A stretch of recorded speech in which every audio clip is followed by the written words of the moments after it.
Yep. Someone recently asked me, does it bother you that you wrote this book and you're not an industry expert? Bother me? Why would it bother me? I mean, I'm an expert in my own experience, and that's what I'm writing about. No one can write my story better than I can, right? But that question was framed, intentionally or not, to potentially and immediately derail me and take my power away at the very onset of the interview, which, by the way, was led by an industry expert. But I didn't cave. Instead, I reframed and reclaimed my power. I mean, we're all experts in our own experience, in our own professions, right? We've all got some sort of superpower that people rely on us. Like, for lenders, people need loans. They need your expertise because they don't have that knowledge base. They need you to help them get to their desired outcome. Marcus, I hired you because I have a desired outcome, but I lack the strategical and tactical plan to get me there. I rely on your superpowers to help me get there. So let me ask you, do you know anyone who's ever made a mistake? Yeah, right? Have you ever made a mistake in your life? Of course. We all do. We are human beings. We are going to make mistakes. And sometimes we are going to need the superpowers of somebody in an even higher authority. You got a complicated tax issue, you're gonna hire a CPA. Maybe your parents are getting older, you might need the expertise of an elder care attorney or an estate attorney. You've got some neurological issues, you might need to go to a neurosurgeon. And guess what? They make mistakes too. Those professionals make mistakes. The problem is when we put them on a pedestal because of their prowess, their pedigree. And we just take what they say as law. Even if there's something inside of us saying, I don't know about that. But they have all this, they spent their lifetime getting this knowledge base, so okay, I'll go with that, I won't question. No, that's a mistake, that's giving your power away. And when we give our power away, it can be the difference between a successful outcome or failure. It could be the difference between life and death. And I am not kidding you. I'm not kidding. So I want to tell you a story about a woman who suffered a traumatic brain injury, 80-pound blunt force blow to the head. Not only a traumatic brain injury, but it was a neck injury, low back injury. It created a formation of a cyst on her spinal cord that sent electrocution-like jolts, unbearable, unrelenting, unimaginable pain, repeatedly for 18 months. And after 18 months and just about as many doctors and specialists, there were no answers. There was no simple image. There was numerous overly complicated and complex diagnostic tools. Painful, some of them. Myelogram, discogram, nerve conduction studies, but not one simple image. There were plenty of overprescribed medications that not only didn't work, but they resulted in a thankfully failed suicide attempt. She was dismissed, she was deferred, she was accused of being in the emergency room for scoring drugs. But she never gave up her power. She clung to it and dug even more in when she heard these things. Even when she felt she had lost her power, she just clung to it. Her story was fraught with mistakes. Every doctor who said, oh, it's all in your head.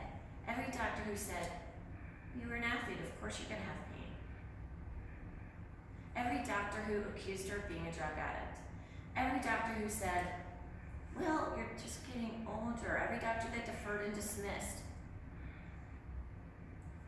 And even that most arrogant doctor who said, well, you're just not ready to admit you have limitations. Limitations. No, sir. I am in pain. All of those doctors, each and every one of them made a mistake. But she was not about to relinquish her power. She realized early on that this was going to be all up to her. She was going to have to find the power within herself to overcome this and get that desired outcome she deserved and desired. That woman was me. So why do I tell you this? What does this matter to you, right? Well, it matters a lot. Now, I was thinking recently there's these 4 pillars for any successful culture or organization. And these 4 pillars really are about getting a desired outcome. And they relate not only to your career, but personal life as well. So the first pillar is teamwork. Now, in my job at the bank, I relied on my team to get us through these very large note sales. They knew what they were doing. We had a very well-oiled machine. Everybody had a role, and there were multiple tasks within each role. And I trusted in them to get the desired outcome. And they did. They were very good at what they did. Did they make mistakes? Oh yeah. Oh yeah. But we recognized and then corrected, because they knew the importance of not only their role, but they understood the vision and the importance of that desired outcome. Now, my healing journey had a number of really good examples of teamwork, but I won't go through all of them. One, though, was the teamwork of people at my gym who didn't even really know me, but when they heard about my injury, they launched. They jumped into action. What can we bring her? What should I bring her? I'll get her the DHA supplements for the brain. I'll bring groceries. Can you drive her to her appointment? People barely knew me. But they did everything in their power so that I'd have at least a normal and safe outcome day to day. It was beautiful. The 3 people at the hotel in Smithfield that recognized I was in so much pain I couldn't stand or walk. And they launched into action as a team. The GM pulled the 2 people that were readily available and said, Blair, help her out. Larry, can you help out? Blair drove my car, me in the passenger seat, 90 minutes. Blair was a nurse in training, about to take the bars.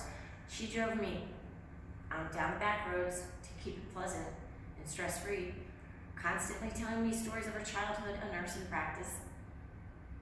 She drove me 90 minutes to my home, stopping along the way for medication my doctor had prescribed en route. Larry behind in his Honda. They made sure I got home safe, sound, and once everything was okay, they drove 90 minutes back. Beautiful teamwork.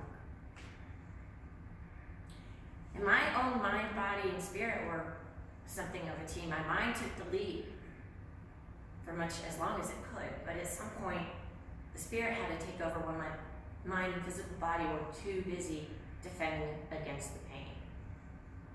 Those were all examples of good teamwork. My doctors, no. My doctors did not recognize and correct when they made mistakes. My doctors did not collaborate. In fact, they refused to collaborate when asked. My doctors deferred and dismissed.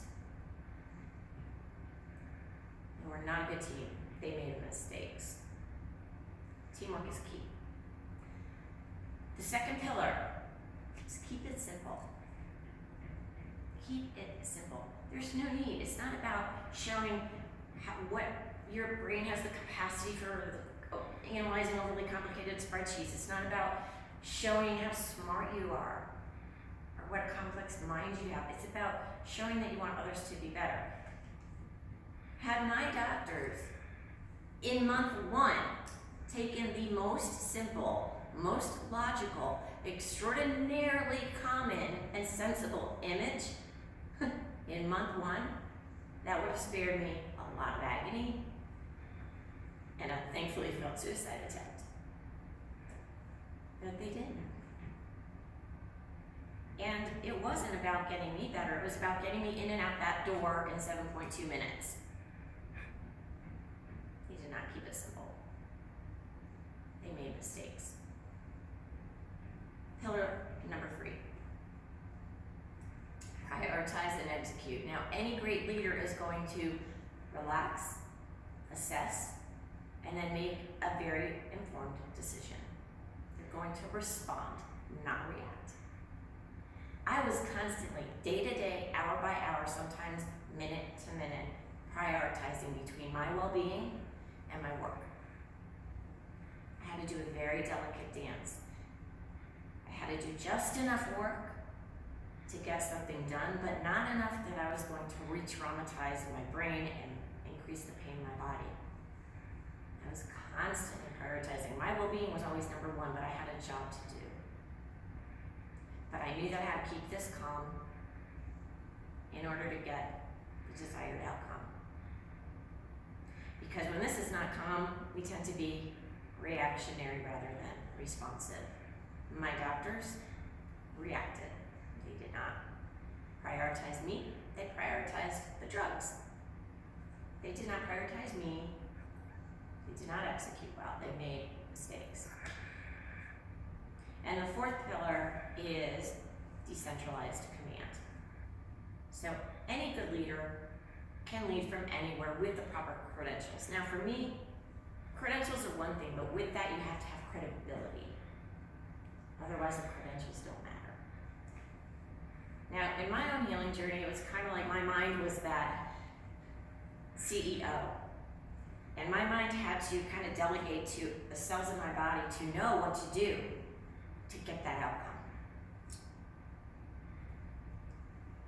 My doctors had credentials, they had no credibility.